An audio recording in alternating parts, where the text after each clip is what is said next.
Presentamos Derecho Urbano e Inmobiliario, las normas que regulan los procedimientos legales para el desarrollo de los municipios y distritos. Conduce Edgar Barajas Ortiz, un programa de La Voz del Derecho, radio especializada.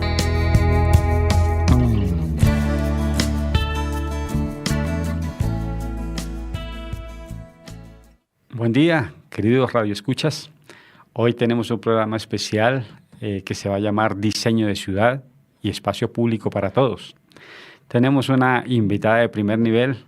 Se trata de la arquitecta María Olga Bula Caraballo, quien es magíster en el urbanismo y es de la Universidad de Cataluña, en Barcelona, España. Tiene una amplia experiencia en proyectos de diseño, planeación y desarrollo de ciudad, tanto en Colombia como en España. Es becaria de la AESI, la Agencia Española de Cooperación Internacional para Proyección Urbanística.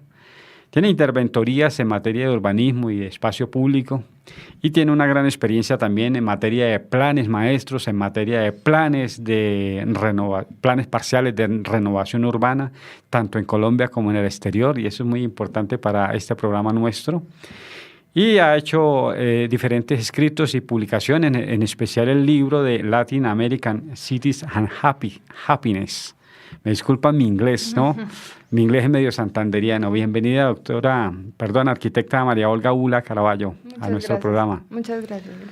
Bueno, es muy importante para saber de diseño, María Olga, es muy importante saber cuál es la ciudad que uno diseña. Entonces, nos gustaría que nos hablara el tema de quién habita la ciudad. De acuerdo. En este tema es muy importante tener en cuenta algo que a veces no tenemos en cuenta o pasamos por alto, y es que los habitantes de una ciudad cualquiera, Bogotá por ejemplo, ya el 50% son mujeres. Un 10% más o menos serán personas de la tercera edad. 20 a 23% niños menores de 14. Un 6% personas con temas de discapacidad, de movilidad. Y más o menos 30% población vulnerable o en situación de pobreza extrema. Bien. Esto nos deja que solamente un 20% de los habitantes de una ciudad son hombres en edad adulta, en buen estado de salud. Y es para allá donde se diseñan las ciudades, solamente con ese foco de hombres del 20%, o sea, las ciudades están concebidas como para ellos, ¿no? Y es con esos estándares de un hombre en edad adulta y en buen estado de salud para quien se diseña el espacio público de la ciudad, y todos los demás están en situación de desigualdad para utilizar y disfrutar la ciudad con respecto desigualdad de derecho y de acceso a la ciudad misma. Desigualdad de acceso a la ciudad. Bueno, pero ¿dónde deben estar las prioridades de las administraciones locales, de las administraciones municipales o de ciudades pequeñas, intermedias? De acuerdo. Generalmente, por ejemplo, en el caso de Bogotá, que lo vemos ahora tan claro, la prioridad de las alcaldías e incluso en la gente, las mega obras y los megaproyectos y la gran infraestructura de transporte. En el caso de Bogotá, el metro, si es elevado, si es subterráneo, la red vial, la ampliación de la red vial, la longitudinal de Occidente, temas como la Vanderhamen, los rellenos Doña Juana, las zonas de crecimiento, hacia dónde va a crecer la ciudad, estos temas macro tienen la prioridad y la mayor importancia para las alcaldías, pero para estas poblaciones que comentábamos ahorita, hay una escala más pequeña de la ciudad, más cercana y más cotidiana, que tiene mucha importancia, como lo vamos a ver ahora, y que de pronto se deja en último en la lista de prioridades de los planes de renovación de la ciudad. Sí. Hablábamos antes del programa del libro de Jane Jacobs, la referencia al libro Vida y Muerte de Grandes Ciudades, que usted es una experta en este tratado, Sí. Que se escribió más o menos hace unos 60 años. 61 salió publicado. En el año 61, Sí. o sea, estamos hablando de 60 años exactamente. 60 años. Cuéntenos, ¿cuál es el enfoque que le hace la De autora acuerdo. a este libro? Entonces, para hacer una pequeña introducción muy corta sobre la autora, Jane Jacobs no era arquitecta, no era urbanista, no era economista, era periodista y ama de casa, viviendo en Nueva York. Y hace una reflexión sobre la ciudad, no desde el punto de vista de las grandes planificaciones, planes de renovación urbana o grandes planes de infraestructura, sino desde la vivencia cotidiana de cada uno en la ciudad. En ese momento, en Estados Unidos, la norma en urbanismo venía del movimiento moderno y era, hay que hacer torres de vivienda en altura, rodeadas de verde, ¿no? Sí. Y grandes autopistas y darle prioridad al vehículo privado, a la movilidad en vehículo privado. Jane Jacobs dice todo lo contrario.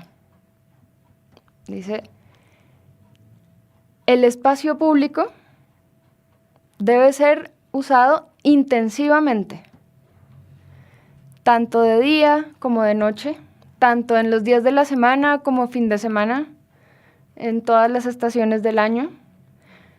Debe ser usado por niños, por jóvenes, por adultos y por personas de la tercera edad. Debe ser usado para la mayor cantidad de diversidad de actividades posible. Claro. ¿Sí? Llevamos un ejemplo de los estadios, por ejemplo.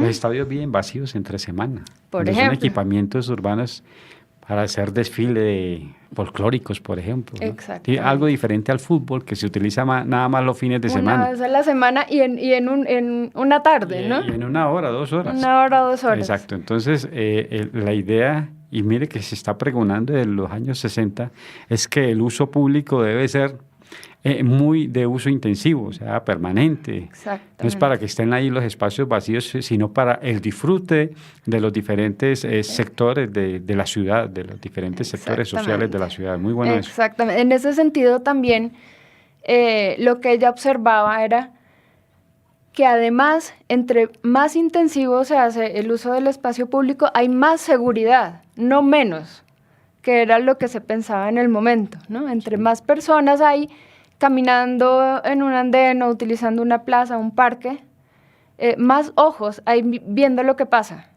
Claro. Y más control hay sobre temas de inseguridad. Eso con respecto al espacio público. Con respecto al modelo de ciudad también,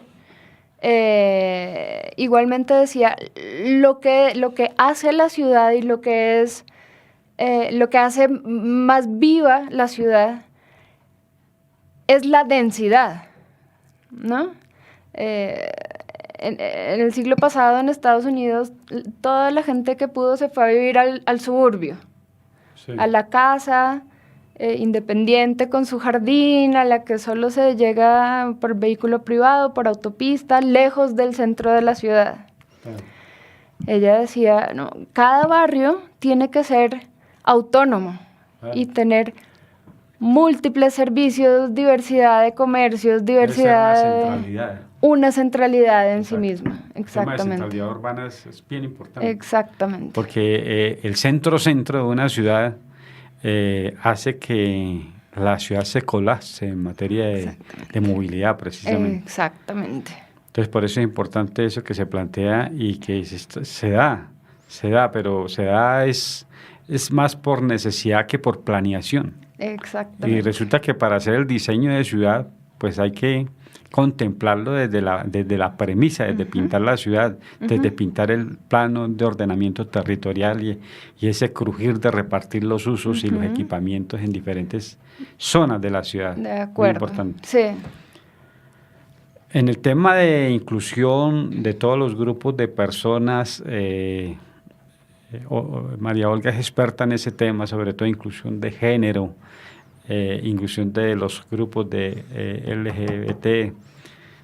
¿Qué nos puede decir de eso, María Olga? Entonces, recogiendo lo del libro y los varios libros que escribió Jane Jacobs, ahora en este momento, 60 años después, es muy pertinente, sobre todo en nuestras ciudades que todavía hay tanto por hacer. Uno de los temas que es transversal a todos estos sectores de la población más vulnerables es el tema de la movilidad. Sí. En varios estudios que se han hecho, diferenciados, estudiando los trayectos y el movimiento que realizan hombres y mujeres en su vida diaria en las ciudades.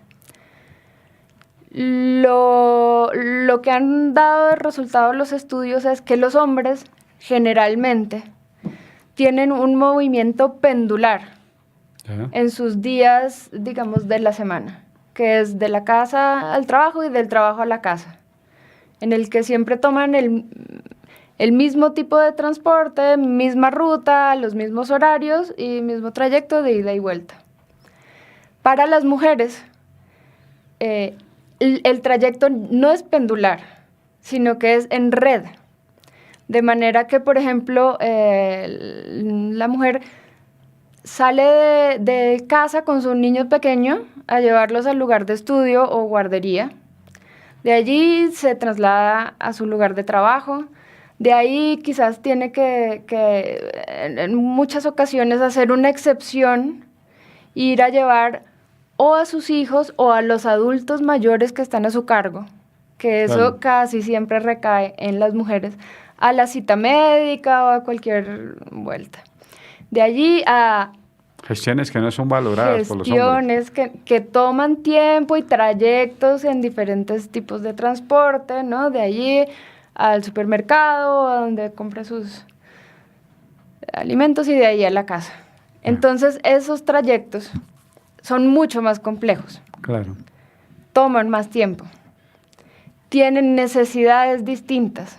¿Por qué? Porque la mujer que está al cuidado de niños pequeños necesitaría poder en todo el recorrido, desde la puerta de su casa hasta la puerta de la guardería, por ejemplo, tener rampas, pendientes bien pensadas, acceso al transporte masivo con un coche de niños. Sí. Igualmente en el caso de las personas que están al cuidado de adultos mayores o personas en sillas de ruedas o con cualquier situación de movilidad distinta. Sí, sí. Entonces, este tema de la movilidad hay que pensarlo para todos, que sirva para toda la población. Con los porcentajes que ya hablamos. Con los porcentajes que hablamos. Tanto andenes, ciclorrutas, accesibilidad de los sistemas de transporte masivo, de Transmilenio, de Metrocable. Todos los tramos de todos estos recorridos deben ser igualmente accesibles para todos, lo que se llama accesibilidad universal. Perfecto. En el tema de seguridad, seguridad son sensaciones, ¿no? Seguridad también es, aquí hablábamos en unas ciudades en Rusia o incluso en Alemania, hay ciudades que son oscuras, mas no es que sean inseguras, pero Sí. la seguridad aquí no solamente va acompañada de un tema de oscuridad, y Saskia Sassen decía que se ilumina una centralidad, pero a la periferia está la sombra.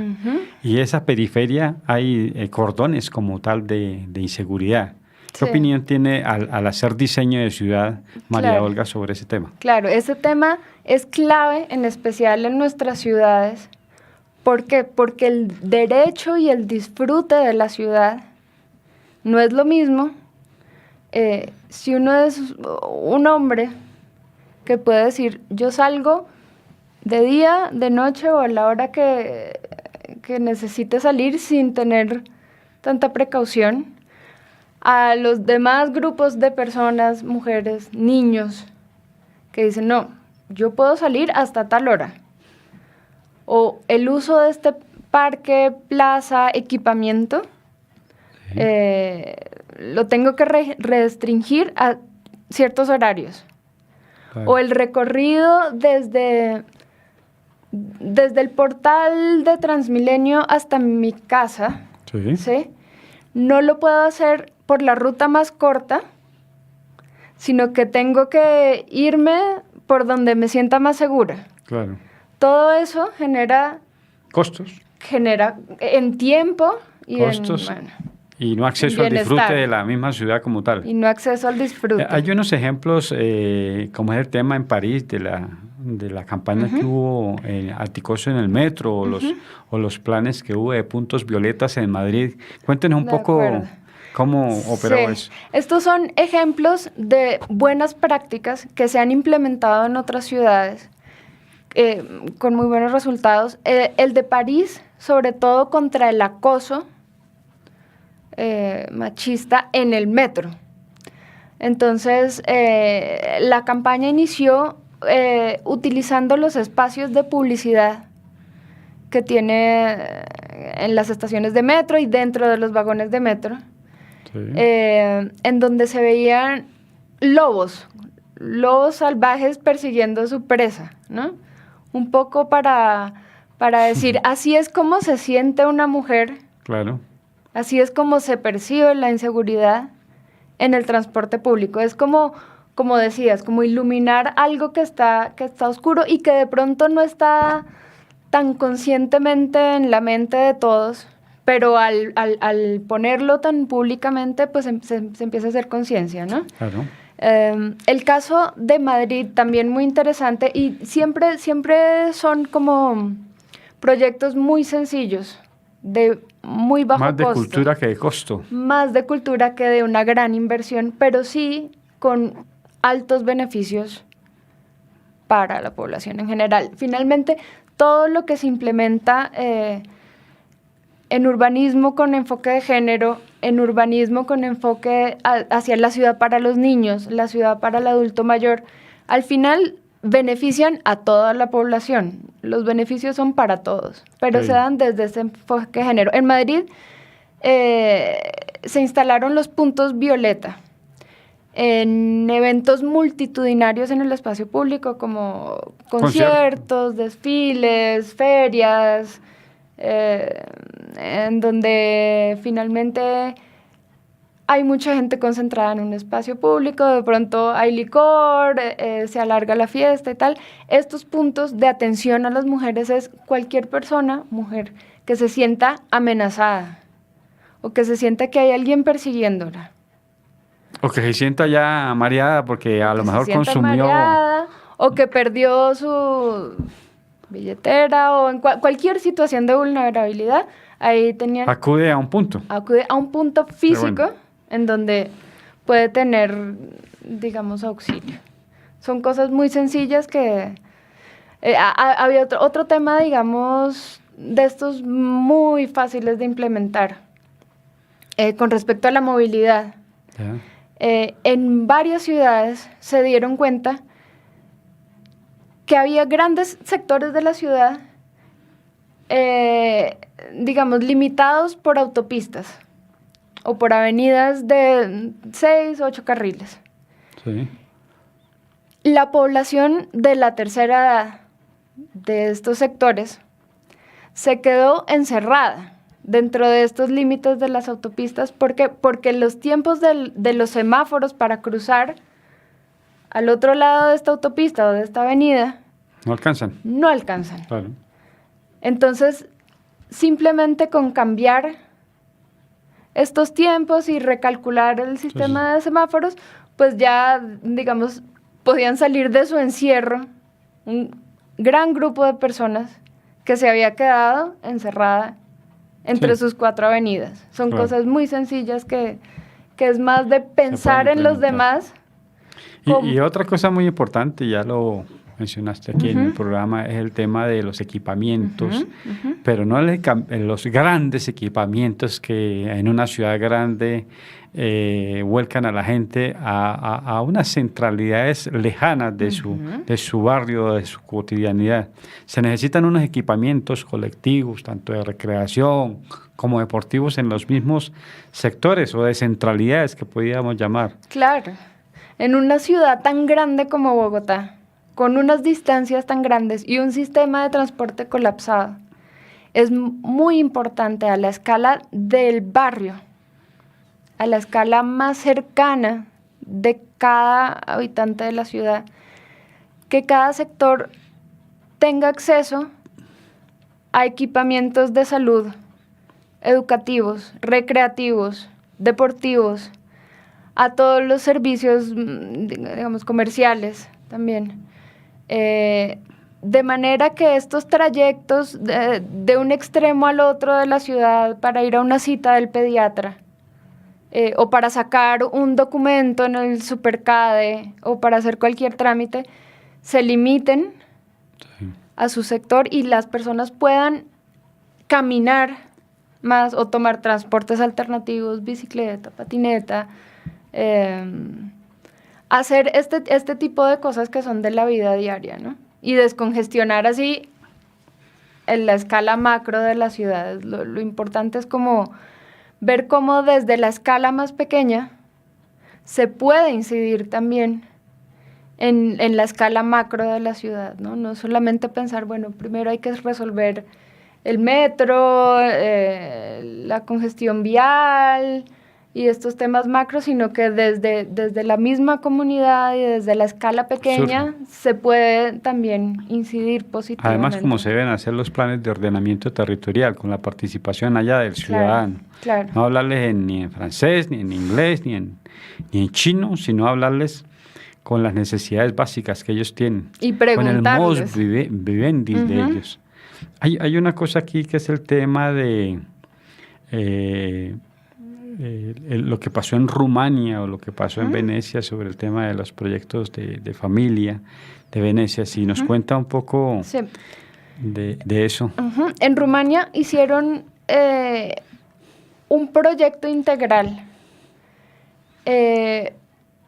para atacar el tema de la desigualdad de género en el uso y disfrute de los equipamientos deportivos de la ciudad, públicos. ¿Qué pasa? Que al diseñarse un parque, una zona deportiva, ¿qué se hace normalmente? Cancha de básquet, cancha de fútbol. Claro, la idea es que no hay distinción de género en cuanto a elección de cuál es el deporte preferido, pero claramente tiene un sesgo machista que el fútbol. Claro, el fútbol, ¿no? Está más pensado para niños y para jóvenes. Y entonces, al ocupar los muchachos estos equipamientos deportivos, las niñas, ¿no? Dicen, pues, yo ahí mejor no me acerco. Claro. ¿No? O sea, la sola mayoría de presencia de muchachos en este equipamiento hace que las niñas se segreguen un poco. Se segreguen.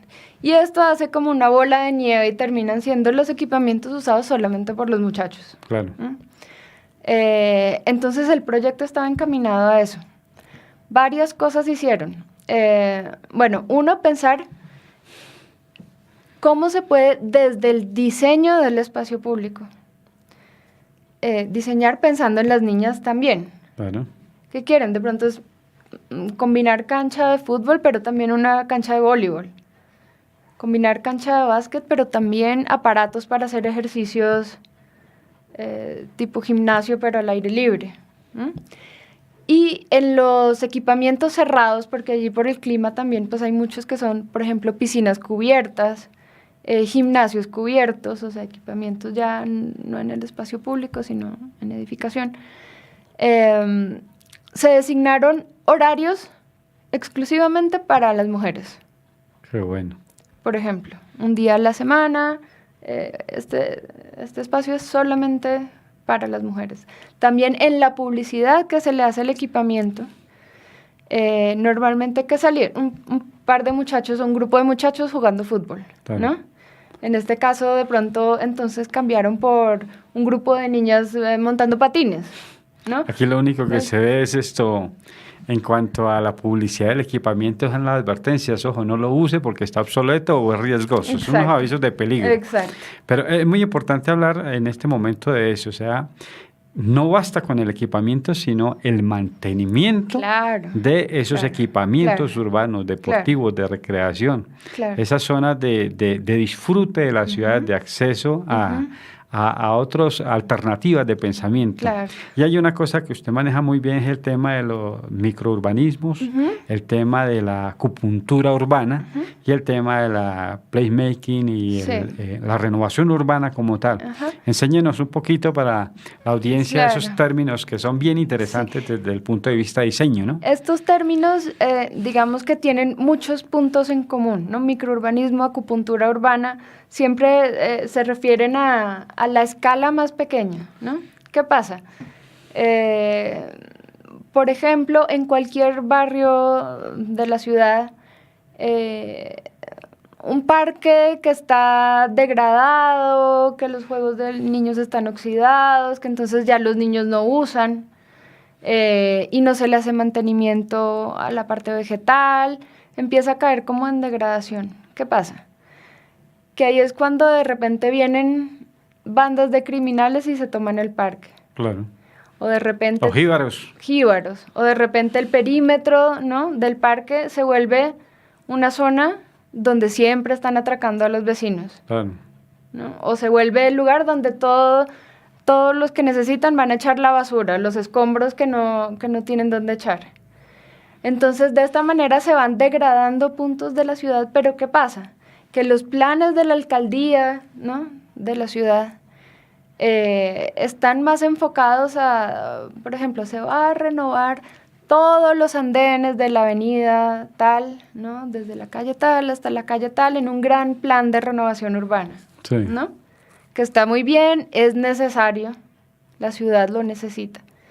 Pero también hay que mirar qué está pasando dentro y cómo, por lo menos, mientras se hacen grandes planes de renovación urbana, se puede lograr un mantenimiento constante del espacio público. ¿Y quién conoce cuáles son los problemas, los puntos críticos del barrio, los puntos que no tienen iluminación? comunidad, ¿no? La misma comunidad. Ok.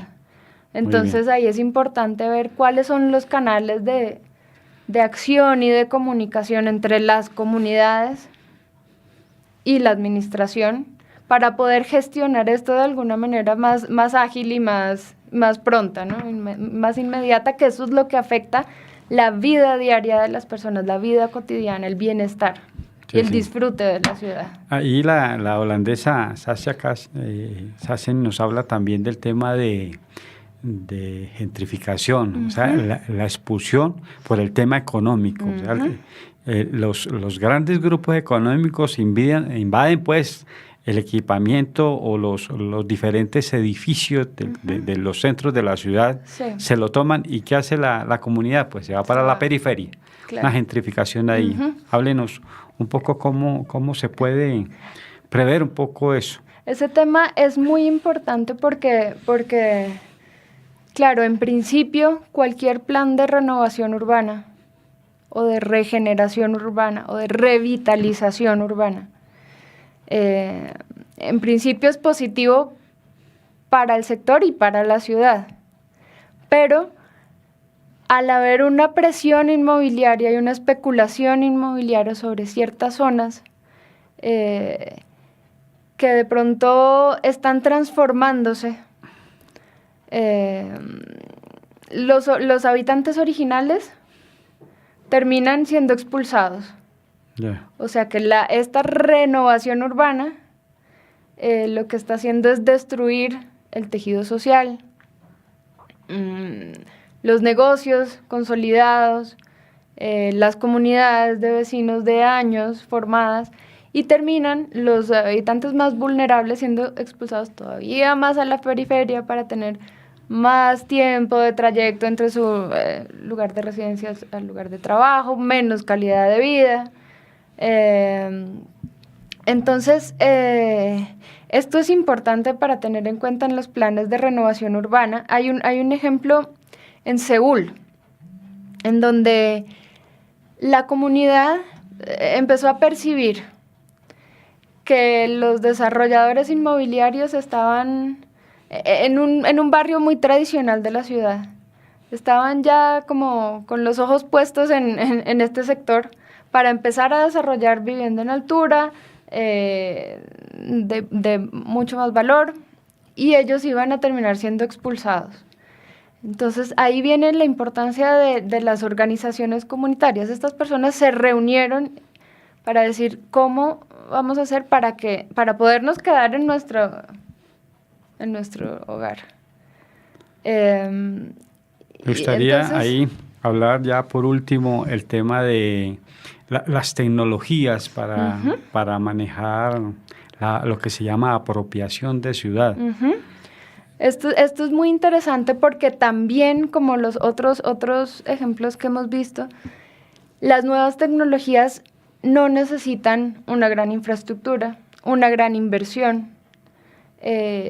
Con muy poco se puede implementar aplicaciones, programas, páginas web que beneficien, por ejemplo, a las poblaciones más vulnerables. En muchas ciudades se han implementado ya, por ejemplo,